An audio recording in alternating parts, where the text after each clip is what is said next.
O segundo versículo vai falar da missão e o chamado.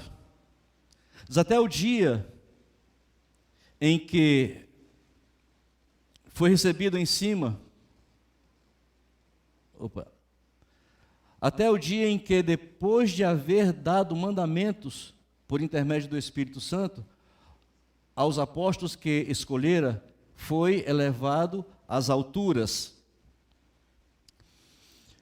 Então nós vimos que Jesus fazia e ensinava. E isso, ele nos ensina na sua palavra, que isso deve acontecer até o dia em que o Senhor nos chamar. Porque ele foi. Mas um dia, quem vai somos nós. Ontem eu estive no velório da minha tia. Viveu muito bem, 95 anos. 95 anos. Viveu muito bem. Mas sabe, queridos, ali, quando eu cheguei, estava a primarada todinha, muitos primos que eu tenho, uma parte deles eu não, nem conhecia. Mas o que acontece? Essa já saiu daqui, já não está mais entre nós. E todos os dias, inúmeras pessoas são tomados. Mas haverá um dia em que Jesus virá, Jesus voltará, e até esse dia deve ser esse o nosso procedimento: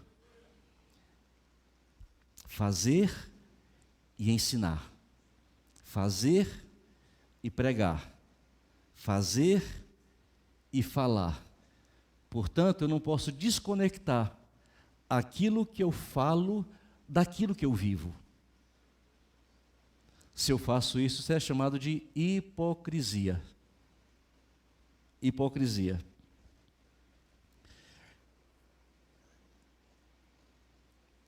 Lá em Gálatas 1, versículo 1, o apóstolo Paulo diz a seguinte coisa: não da parte dos homens, nem por homem algum, mas por Jesus Cristo e por Deus, Pai, que o ressuscitou dentre os mortos. Ele está falando do quê? Do seu chamado. Do seu chamado. Portanto, queridos, saibam, cada um de nós temos um chamado. Cada um de nós temos uma missão. Aleluia. Cada um de nós temos.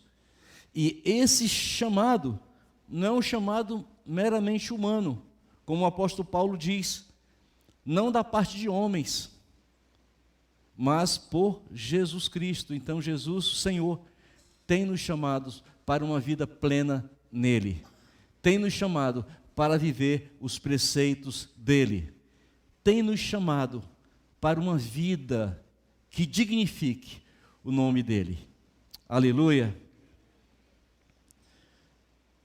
No versículo 3 fala: os quais também, depois de ter padecido, se apresentou vivo com muitas infalíveis provas, sendo visto por eles por espaço de 40 dias, e falando das coisas concernentes ao reino de Deus.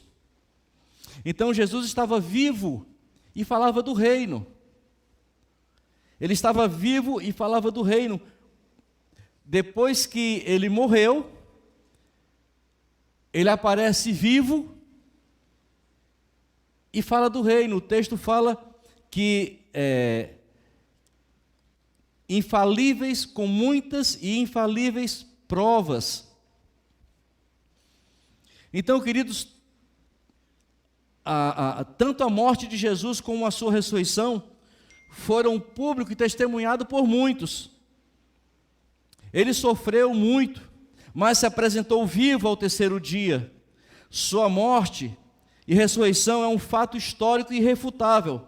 Há várias aparições de Jesus narradas nos evangelhos e também em 1 Coríntios. São vários. Jesus aparece depois de morto, ele aparece vivo a Maria, às mulheres, aos 2 discípulos do caminho de Emaús, a Pedro, aos 10 discípulos, aos discípulos, quando Tomé já estava com ele, porque na primeira vez Tomé não estava, Tomé faltou o culto, perdeu a bênção. Você já ouviu essa história? Pois é, Tomé faltou na reunião, Jesus apareceu depois disso, eu não acredito. Tudo que ele ouviu é que Jesus iria voltar, aí Jesus volta, aí diz, eu não acredito.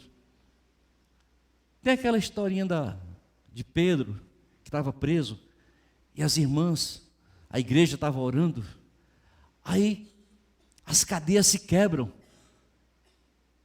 um anjo conduz Pedro dali, e Pedro chega na casa onde estavam orando. Aí quando chega lá, nas entrelinhas disseram, eu não acredito.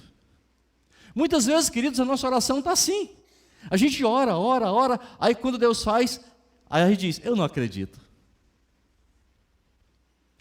Fulano de tal está muito doente, Ih, rapaz, parece que dessa noite ele não passa não. Aí daqui a 2 dias ela sabe que a pessoa saiu da UTI. O quê? Eu não acredito. Sabe, queridos, a gente tem que ter muito cuidado com o que a gente fala. E parece força de expressão. Mas deixa eu dizer uma coisa para você. Temos que ter muito cuidado quando a gente fala, porque o diabo, ele não olha para os intentos do nosso coração. Ele olha para o que a gente fala. Quem vê os intentos do coração é Deus. Alô? Quando a gente fala, de alguma forma a gente está fazendo o quê?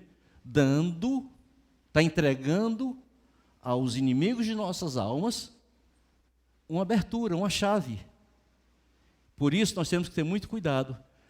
Você pode até pensar, mas não abra a boca e diga. Tá? Quando você pensar, pensa também assim, eu rejeito isso aí. Eu rejeito. Alô? Amém? Sabe por quê, queridos? Jesus aparece a tantas essas pessoas, assim como Jesus hoje. Por isso nós não adoramos o Cristo morto que esteve vivo. Não é esse Cristo que nós adoramos o Cristo vivo que esteve morto. Esse é o que nós adoramos. Amém? Apocalipse 1,18 diz, e o que é vivo fui morto, mas eis que estou vivo pelos séculos dos séculos. E tenho as chaves da morte e do inferno. Esse é o nosso Cristo vivo. Amém?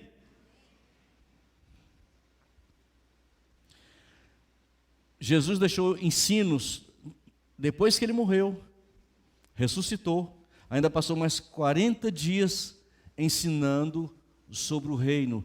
Daí, queridos, a importância de nós aprendermos sobre o reino de Deus. O reino, o que é um reino? O reino é uma nação. Alô? É uma nação governada por um rei. Um reino é isso, uma nação governada por um rei. Por isso, queridos, a palavra de Deus declara que nós somos o quê? Embaixadores. Embaixadores de Cristo. Quem é o embaixador? É aquele que representa a nação. Alô? É o que representa. O que é que nós temos aqui? Nós temos aqui uma colônia. Uma colônia dessa nação. Alô? Mas numa colônia, ela vai falar a mesma língua da nação mãe, da nação que cuida, responsável. Alô? Amém? Então, queridos, as leis que regem na colônia são as mesmas leis que regem o reino, o governo, a nação. Aleluia! E o que é interessante é que se nós somos nós pertencemos a essa nação. Porque se nós somos uma colônia de uma nação, obviamente nós somos essa nação.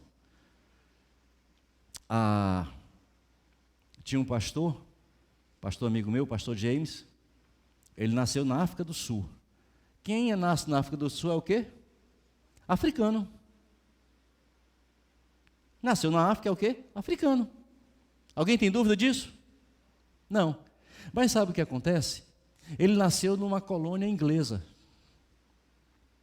Nasceu numa colônia inglesa.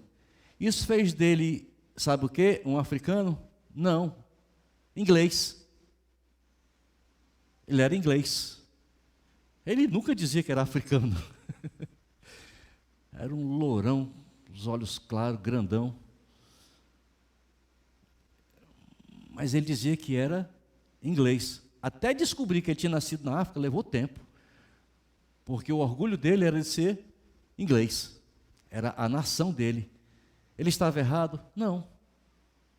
Porque ele nasceu numa colônia da Inglaterra. Alô? Da mesma forma, queridos, nós somos uma nação que